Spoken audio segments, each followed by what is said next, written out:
আপনারা যারা নিজেদেরকে আহলুল হাদিস বা সালাফি বলে পরিচয় দেন, তাদের আবার আরেকটা সমস্যা, সেটি হচ্ছে আপনারা গণতন্ত্রের বিরুদ্ধে তথা গণতন্ত্রকে শিরক এবং হারাম মনে করেন। তখন পাল্টা যখন আবার কেউ প্রশ্ন করে যে আপনি গণতান্ত্রিক পদ্ধতিতে ক্ষমতায় যাবেন না, তো রাষ্ট্রে ইসলাম প্রতিষ্ঠা করবেন কিভাবে, তখন আহলে হাদিসদেরকে বানিয়ে দেওয়া হয় যে তারা হয়তো রাষ্ট্রে ইসলাম প্রতিষ্ঠার শত্রু। কিন্তু বিষয়টি কি তেমন? আসলে তেমন নয়। তাহলে কি আমাদের জানা দরকার আছে না নাই? আবার যখন আপনারা বলবেন যে আমি দাওয়াতি কাজের মাধ্যমে রাষ্ট্রে ইসলাম প্রতিষ্ঠা করতে চাই, তখনও এটি যুবক সমাজের মানুষের বিবেকে ব্রেনে ধরে না। কিভাবে দাওয়াতি কাজের মাধ্যমে রাষ্ট্রে ইসলাম প্রতিষ্ঠা হবে? তখন আমাদের দাবিটা শুধু দাবি থেকে যায়, সেটির পক্ষে লজিক দাঁড় করানো এবং বাস্তবে সেটি নিয়ে কাজ করার মতো কোনো পরিবেশ আমি আমার বুদ্ধিতে, আমার চিন্তা চেতনায়, গবেষণায় দেখিনি।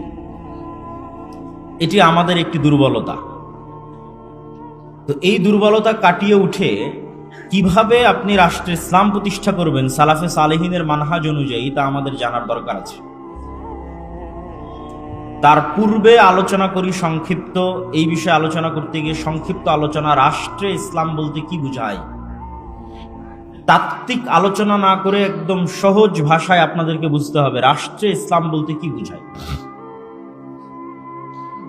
ঈসা আলাইহিস সালাতু ওয়াস সালামের বর্ণনা দিতে গিয়ে রাসূলুল্লাহ সাল্লাল্লাহু আলাইহি ওয়াসাল্লাম বলেছেন যে ঈসা আলাইহিস সালাতু ওয়াস সালাম যখন পৃথিবীতে নেমে আসবে, তখন তিনি ইয়াকসিরুস সালিব, খ্রিস্টানদের যে ক্রোশ আছে সেটাকে ভেঙে দিবেন, ওয়া ইয়াকতুলুল খিনজির, এবং শুকুরকে চিরতরে হারাম করবেন, শুকুরকে হত্যা করবেন, নির্মূল করে দিবেন পৃথিবী থেকে। তারপরে কি বলছেন? তিনি হবেন হাকামান মুকসিতা, ন্যায় পরায়ণ শাসক। ঈসা আলাইহিস সালাতু ওয়াস সালামের ক্ষেত্রে আল্লাহর নবী বলছেন তিনি হবেন ন্যায় পরায়ণ শাসক, ন্যায় বিচারকারী শাসক। তাহলে ইসলামে শাসক বলতে আল্লাহর নবী বললেন না যে সালাত প্রতিষ্ঠাকারী শাসক, বাধ্যতামূলক মানুষকে পর্দা করাবেন এমন শাসক, বাধ্যতামূলক মানুষকে হজ করাবেন, ওমরা করাবেন এমন শাসক, বাধ্যতামূলক মানুষকে দাড়ি রাখাবেন এমন শাসক। এগুলো প্রত্যেকটাই ইসলামের বড় বড় বিধান। কিন্তু রাষ্ট্রে যখন ইসলামের কথা আসবে, তখন এক নম্বরে আসবে ন্যায়পরায়ণ, ন্যায় বিচার। রাষ্ট্রে ইসলাম বলতে গেলে এক নম্বরে ন্যায়পরায়ণ, ন্যায় বিচার। ন্যায়পরায়ণ, ন্যায় বিচার মানে ইহুদিও ন্যায় বিচার পাবে, হিন্দু ন্যায় বিচার পাবে, মুশরিকও ন্যায় বিচার পাবে, মুসলিমও ন্যায় বিচার পাবে, অমুসলিমও ন্যায় বিচার পাবে।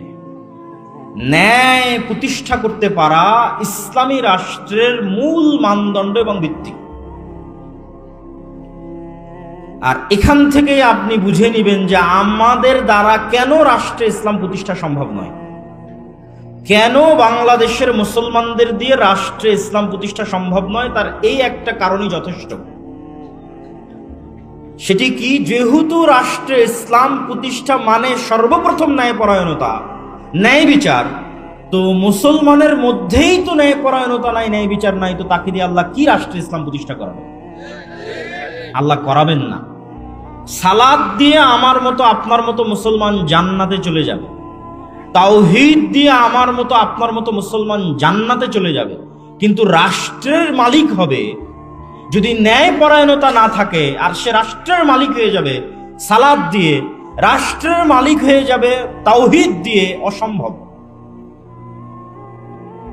তাহলে সালাত এবং তাওহীদ অবশ্যই ইসলামের গুরুত্বপূর্ণ অঙ্গ। কিন্তু এমনও হাজারো মানুষ আছে যারা সালাত আদায় করার পরও মুনাফিক, তাওহীদে বাহ্যিক ঈমান আনয়নের পরও মুনাফিক। এমনও লাখ মুসলমান আছে যারা হজ এবং ওমরা করার পরও মুনাফিক। আমি বলিনি, আল্লাহর নবী বলেছেন সালাসুন মান কুন্না ফীহি, তিনটা বৈশিষ্ট্য অথবা চারটা বৈশিষ্ট্য যার মধ্যে পাওয়া যাবে, সে মুনাফিকান খালেসা, নিষ্কলুষ নির্ভেজাল মুনাফিক। যদিও সালাত আদায় করে, যদিও সিয়াম পালন করে, তবুও মুনাফিক, খালেস নির্ভেজাল মুনাফিক। ইদা হাদ্দাসা কাযাবা, যখন কথা বলে মিথ্যা বলে, ওয়াইদা ওয়াদা আখলাফা, যখন ওয়াদা করে ভঙ্গ করে, ওয়াইদা তুমিনা খানা, যখন দায়িত্ব দেওয়া হয়, দায়িত্বের সাথে আমানত রাখা হয়, আমানতের খেয়ানত করে। তাহলে সে সালাত আদায় করলেও মুনাফিক, সিয়াম পালন করলেও মুনাফিক, হজ করলেও মুনাফিক, ওমরা করলেও মুনাফিক। তাহলে সে সালাত আদায় করে কথা বলল মিথ্যা, আমানতের খেয়ানত করলো। তো আমানতের খেয়ানত করে মানুষের কাছে মাপ চেয়ে আল্লাহ যদি মাফ করে দেয়, জান্নাতে চলেও যেতে পারে। কিন্তু এই আমানতের খেয়ানতকারী এই নামাজিকে আল্লাহ কখনো রাষ্ট্র ক্ষমতা দিবে না। কেননা ও কি প্রতিষ্ঠা করতে পারবে না? কথা বলেন না কেন? কি প্রতিষ্ঠা করতে পারবে না? ন্যায় বিচার প্রতিষ্ঠা করতে পারবে না। ফলত প্রথম চান্সেই রাষ্ট্র ক্ষমতার মালিক হওয়ার অযোগ্য বলে বিবেচিত হয়েছে কার নিকটে? আল্লাহ নিকটে। তাহলে আমরা মুসলমানেরা রাষ্ট্র ক্ষমতায় যেতে পারছি না কেন? আমাদের মধ্যে রাষ্ট্র ক্ষমতার মালিক হওয়ার ন্যূনতম বৈশিষ্ট্যটুকু নাই। ন্যূনতম বৈশিষ্ট্য যে নাই, তা মাপবেন কি দিয়ে? আপনি আপনার বাবা মারা যাওয়ার পর আপনি আপনার বোনকে পিতার সম্পত্তিতে ন্যায় পরায়ণতার সাথে বন্টন করেননি, হয় ভাগই দেননি, যদি ভাগ দিয়েছেন তবুও ন্যায় বিচার করেননি। মানে কুমিল্লা শহরের যেটা দামি জমি সেটা আপনি নিয়েছেন, আর কুমিল্লার যেটা সবচেয়ে কম দামি পানিতে ডুবে থাকা জমি সেটা আপনার বোনকে দিয়েছেন। এটা কি ন্যায় বিচার হয়েছে? আপনি কি তাহলে ন্যায় পরায়ণ? আপনি বোনের কাছে মাপ চেয়ে জান্নাতে যেতে পারবেন, কিন্তু আল্লাহ আপনাকে রাষ্ট্র ক্ষমতা দিবে? আল্লাহ আপনাকে রাষ্ট্র ক্ষমতা দিবে না। কেননা রাষ্ট্র ক্ষমতার যোগ্য হওয়ার প্রথম শর্তে মাইনাস হয়ে গেছে। তো আজ মুসলমানেরা গোলাম কেন? আজ মুসলমানেরা গোলাম এই জন্য, মুসলমানদের মধ্যে ন্যূনতম আত্মমর্যাদাবোধ, অভ্যন্তরীণ সেলফ রেসপেক্ট নাই। কেননা যে মিথ্যা বলে তার আত্মসম্মান থাকতে পারে না, যে ওয়াদা দিয়ে ভঙ্গ করে তার আত্মসম্মান থাকতে পারে না, যে দায়িত্বে খেয়ানত করে, আমানতের খেয়ানত করে, তার আত্মসম্মান থাকতে পারে না। এটা আপনার দায়িত্ব ছিল, পিতার পরে আপনি দায়িত্বশীল, এটা আপনার দায়িত্ব। এমনকি আমরা যদি নিজেদের প্রশ্ন করি যে আমরা আমাদের স্ত্রীদের প্রতি ন্যায়পরায়ণ কিনা, শতজন ফেল করবে যে তারা তাদের স্ত্রীদের প্রতি ন্যায়পরায়ণ নয়।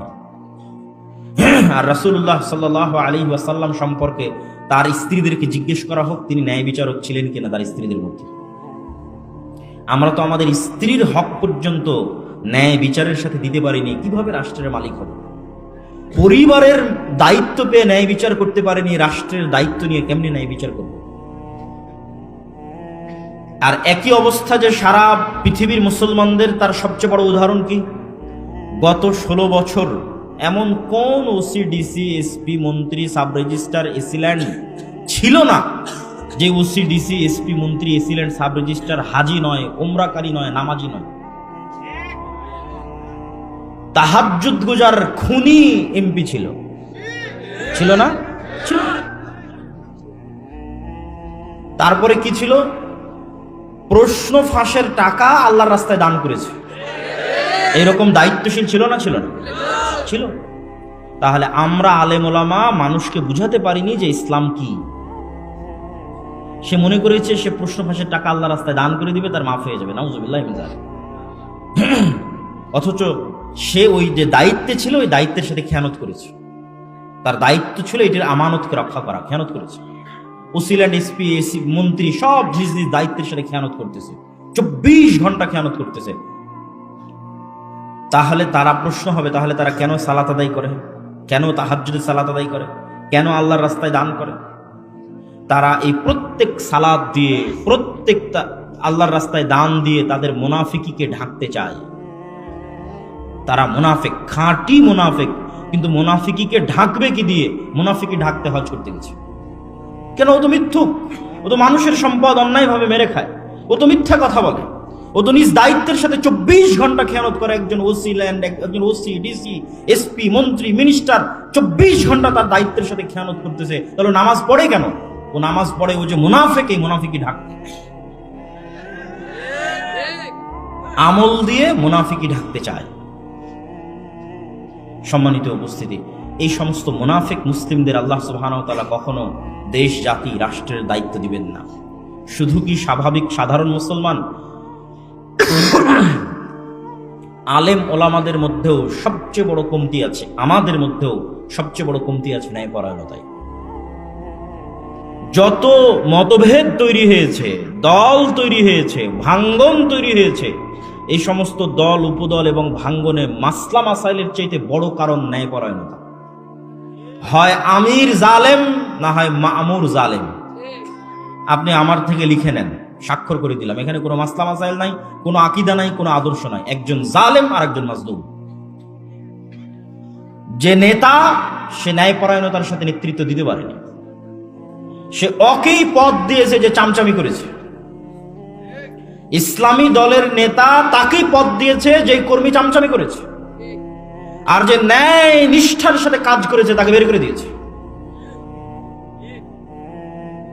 তাকে কিভাবে বাইসাইড করা লাগবে তার সকল বুদ্ধি উপায় জানা আছে।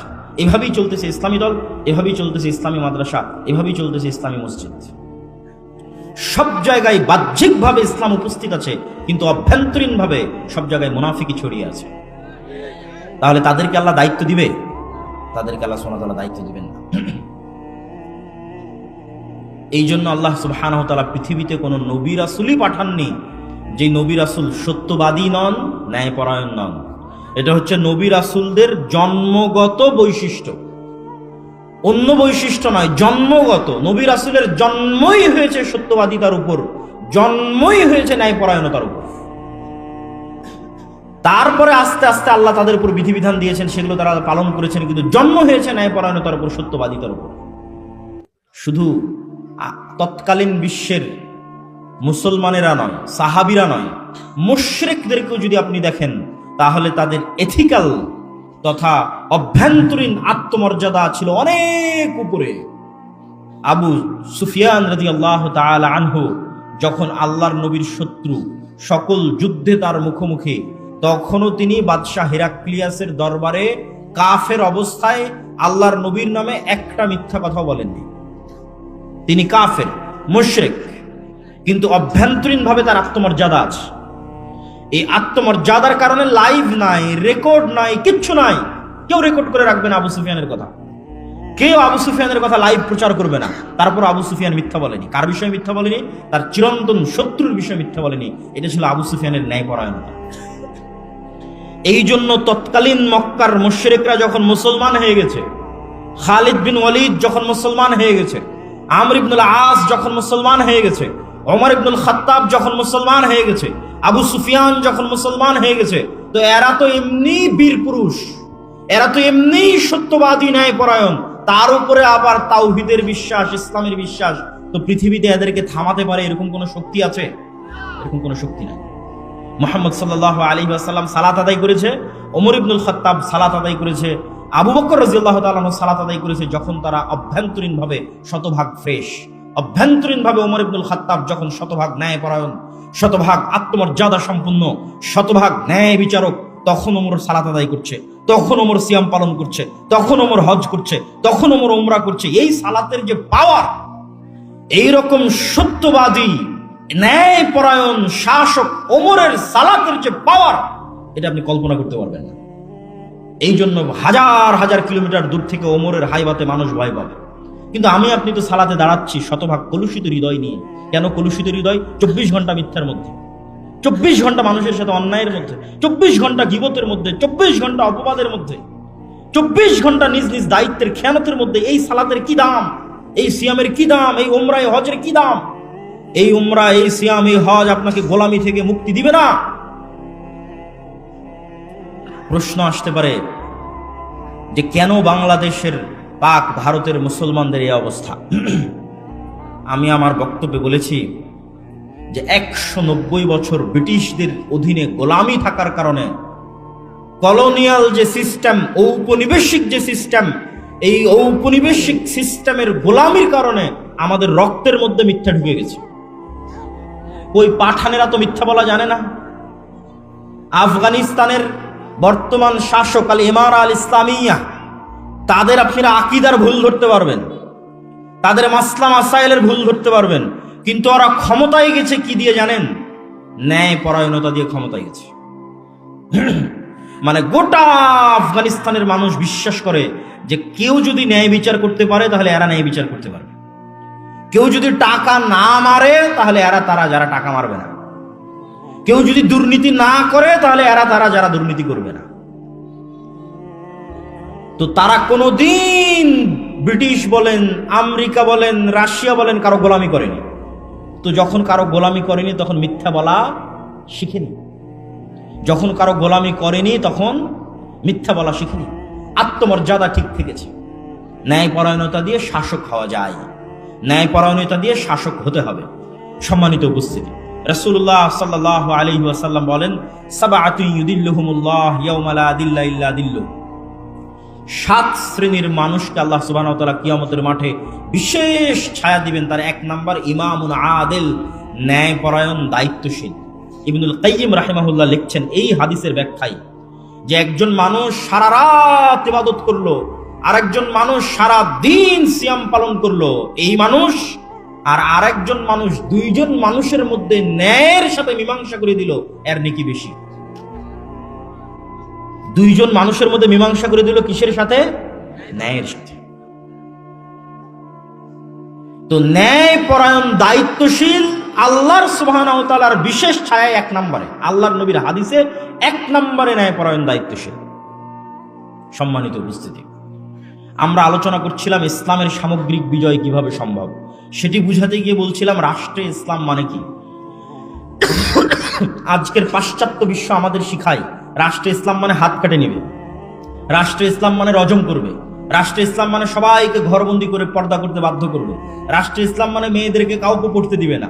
কিন্তু কেউ এটা বলে না যে রাষ্ট্রে ইসলাম মানে প্রত্যেক নাগরিকের ন্যায় বিচার এবং ন্যায়পরায়ণতা। এটা তো বলে না ভাই। ন্যায়পরায়ণতা, ন্যায় বিচার প্রতিষ্ঠা হলে কি হবে?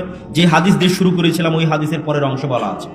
রাসূলুল্লাহ সাল্লাল্লাহু আলাইহি ওয়াসাল্লাম বলছেন, টাকার পরিমাণ এত বেশি হয়ে যাবে যে নেওয়ার মতো কোনো মানুষ থাকবে না। ঈসা আলাইহিস সালামের কথা বলা হচ্ছে। ঈসা আলাইহিস সালাম যখন হাকামান মুকসিতা, ন্যায় বিচার প্রতিষ্ঠা করবেন পৃথিবীতে, তখন টাকার পরিমাণ এত বেশি হয়ে যাবে যে কেউ নেওয়ার মতো লোক থাকবে না।